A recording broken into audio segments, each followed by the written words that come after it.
A gente vai agora conversar com Mariana Jangiacomo, porque o presidente americano Joe Biden disse hoje que os Estados Unidos lideraram as negociações para a abertura de Rafah, a passagem de Rafah, que a gente estava justamente agora pegando as informações, as últimas atualizações.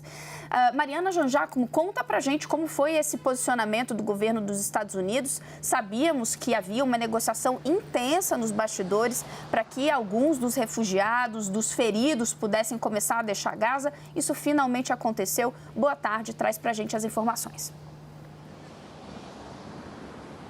Oi, Renata, boa tarde a todos. Renata, um acordo ali feito por vários líderes, intermediado pelo Catar, mas Joe Biden se coloca como protagonista, então ele usa isso ali para se colocar como o principal negociador, o principal responsável por esse acordo. Ele publicou uma mensagem no Twitter dizendo que graças à liderança americana, agora cidadãos estrangeiros e palestinos feridos e outros cidadãos estrangeiros poderão sair da faixa de Gaza, e diz que americanos podem sair ainda hoje pela passagem de Rafah, ali direto para o Egito. Agora, Renata, de acordo com as autoridades do lado palestino, pelo menos 110 pessoas com passaporte estrangeiro já saíram. O primeiro grupo de estrangeiros incluiu 4 italianos e 5 franceses. Entre os italianos, 2 trabalhadores de organizações humanitárias.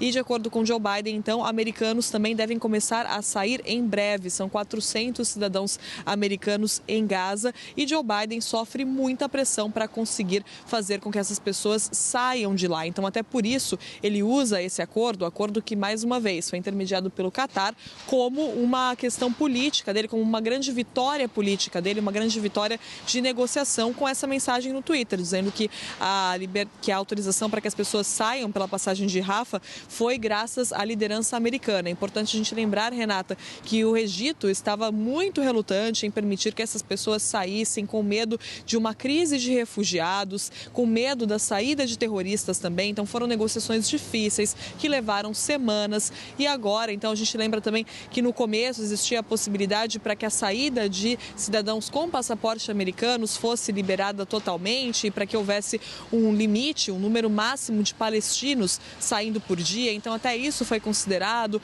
Agora, então, finalmente os países conseguiram chegar a um acordo liberando a saída dos palestinos que estão feridos, ou seja, que precisam de cuidados médicos que não encontram na faixa de Gaza, e a saída dos cidadãos estrangeiros. Agora, existe uma outra questão, que é a questão da autorização da entrada de mais ajuda humanitária. Essa é uma outra negociação que acontece paralelamente. Por quê? Porque há palestinos, claro, como eu disse, que estão saindo porque precisam de cuidados médicos, mas muitos querem ficar, querem que a ajuda entre, em vez de poderem sair. Então existe essa pressão, inclusive sobre o presidente Joe Biden também, para que haja mais entrada de ajuda humanitária. A gente está vendo os comboios que estão entrando, mas até agora as organizações internacionais disseram que são apenas um começo, esses caminhões que estão entrando lá na faixa de Gaza. É preciso muito mais. Agora, é uma boa notícia, sim, ao menos que esses cidadãos estejam conseguindo sair, então, por essa passagem que leva até o Egito, mas ainda são muitas pessoas, centenas ali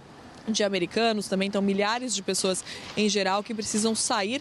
E lembrando também que a situação dos reféns continua dramática e continua sem uma solução. Então é uma boa notícia essa saída desses cidadãos estrangeiros, também a possibilidade de saída para os palestinos feridos, mas a gente ainda continua com problemas ali com a entrada da ajuda humanitária e, claro, a situação dos reféns, das pessoas mantidas reféns pelo grupo Hamas. Renata.